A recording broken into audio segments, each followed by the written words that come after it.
medical condition which is thought to affect around 1 in 3,000 women. It means that she has 2 vaginas. But Hazel's condition is even more complicated, making her 1 in a million. She's here to explain, along with Dr. Dawn Harper. And we read through this morning going, no, it is extraordinary. But for you, growing up, when you were little, you didn't spot it, and neither did your mum. No, I didn't know I was any different whatsoever. So as a little baby, changing nappies and things like that, you really cannot see this. No, even now. I mean, I went through examinations as I was growing up because I had certain problems, and no one even saw it then. Yeah. But I guess in hindsight, when you look back, there were signs, weren't there? Yes. And the first time that you noticed any sort of problem ever was when your period started at the age of 14. That wasn't fun. That was not fun, was it? Because really, you were getting 2 separate periods. Well, we should explain. We should one side than the other. Yeah, we should explain before we get into that how you're built. Yeah. And how that works, because we've got to... Dawn, would you explain just here what this means? Interestingly, when your uterus develops, when you're a baby in the womb, it starts as 2 tubes. And the normal thing to happen would be for those tubes to fuse, and then the septum breaks down and you form 1 uterus.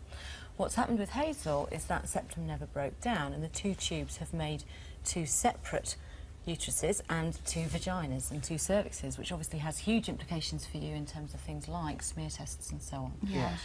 And you mentioned 1 in 3,000. I think it is relatively common to still have a septum or a fibrous band within the uterus, or a slightly abnormal shape to the uterus. And that's the kind of thing that I might pick up on one of my patients who we might be doing an ultrasound, for example, for a completely unrelated problem, and it's just something that we find. To actually have 2 completely separate uteruses is much rarer, and as you say, which is why we get into that moment you could have 2 periods. Yes. Well, yeah, I mean, we all ovulate left and right alternatively, like all other women, but obviously if you don't know which side you're ovulating from, and you didn't know that you had 2 sides, you can be... You wouldn't understand why. Sometimes you'd end up in a bit of a mess, and other times not.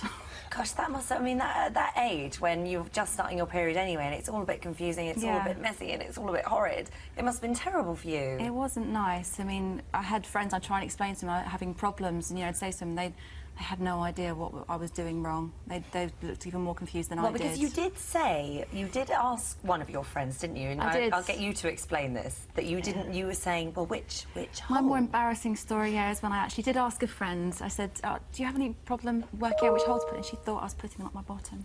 Oh, which of course was not the case at all. Nothing like that. And very difficult for you then to go and broach someone else and talk to them about it. I think I pretty much kept my mouth shut after that for quite a while. So, at what stage did you become alerted to this? Because you hadn't noticed. You had a look occasionally. You checked yourself. You went to the doctor because of your heavy periods. I was 18 before I found out. And it was a boyfriend that says... Yeah, my first serious boyfriend. He said there was something different about me. I was trying to broach subjects, you know, to do with my sex life, things like that, and he said, well, maybe there's something wrong with you.